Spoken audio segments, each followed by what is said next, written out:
নষ্ট হবে না। তা আমরা দেখেছি নারায়ণগঞ্জ 2 আসনের জামাত কর্তৃক মনোনীত প্রার্থীর উপর তারা আক্রমণ করেছে। আমরা আক্রমণের তীব্র নিন্দা জানাচ্ছি। সুতরাং পিয়ার ছাড়া আর কোন নির্বাচন বাংলাদেশের মানুষ গ্রহণ করবে না।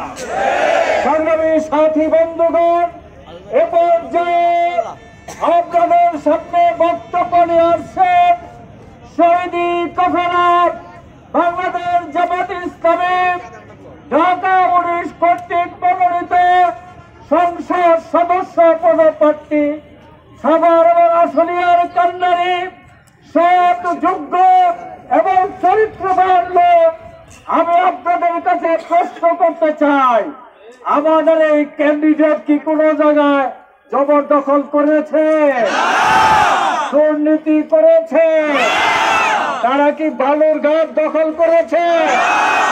সৎ এবং যোগ্য নেতৃত্ব আমরা আপনাদের সামনে উপহার দিয়েছি। আগামী দিনের নির্বাচনে তার পক্ষে আমরা সকলেই কাজ করবো ইনশাআল্লাহ।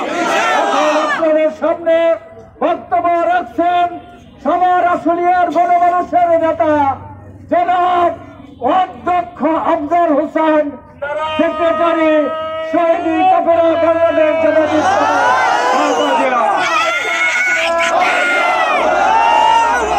বিসমিল্লাহির রহমানির রহিম।